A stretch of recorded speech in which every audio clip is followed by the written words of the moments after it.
118 of the original 122 entries started, led by 5-times winner of the event, Paddy Hopkirk. He was followed by the Fourth Hope, the new twin-cam Escort, being driven in its second international with Roger Clark and Jim Porter in the controls. And next away was the Swedish pair of Jitterbring and Parson in the second Works Cooper S.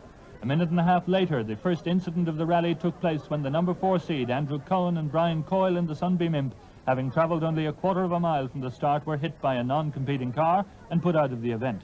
Unaware that this had happened and that she was now leading the Roots Challenge, Rosemary Smith came down the ramp in Ballymena with her co-driver, Margaret Lurie. By the time the first stage ended at Blessington on Saturday morning, Hopkirk realised that Clark was to be the big problem. Roger is the big challenge. Oh yes, I mean, he's 150 horsepower and he's a very good driver. I mean, this car, this Escort should be unbeatable. And just to resolve that question, they set off, led here by Paddy Hopkirk, for another 9.5 hours of fast, hard driving. And Clark in car number 2 wasn't letting up any. Adrian Boyd in car number 6 also had damaged lamps, but it didn't restrict his driving. Car number 9 is driven by Rosemary Smith, here negotiating the tests near Craignamanagh. Number 11 is Desi McCarthy, who apparently got himself into some difficulty. His car was later to develop clutch trouble in another test. On to Clockeen in County Tipperary. Number 12 is Tony Chappell, making it look easy.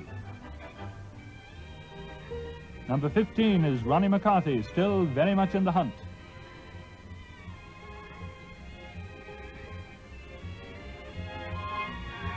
And Alan Rees, number 18, never far down on the leaderboard. Hopkirk pulled back a minute on Clark here, but as they arrived into Killarney for the first overnight stop, the Englishman was still about 2 minutes clear. However, after a well-earned night's rest, Hopkirk was none too confident of his ability to catch up. Paddy, any chance of pulling back the time on Roger Clark? Oh yes, it's quite easy today. I've only been going slowly up to now, like hell. Now came the crucial stage, the speed test in the Tim Healy Pass. Crucial for Hopkirk in car number 1, for it was here he must make up that time on Clark.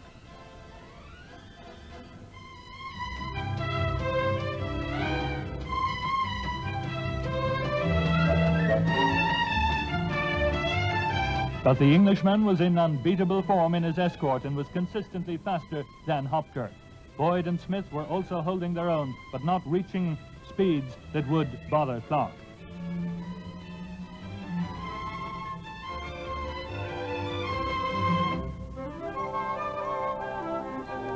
Number 18 again, Alan Rees, going strongly enough to make sure his name will be staying in the top 10. This was the test acclaimed by almost all the drivers as the most imaginative and one comparable to the best in any rally anywhere, and one well handled by Dubliner Dermot Carnegie in car number 41. It became more inevitable as they returned to Killarney that Clark's Escort, bar an accident, was uncatchable.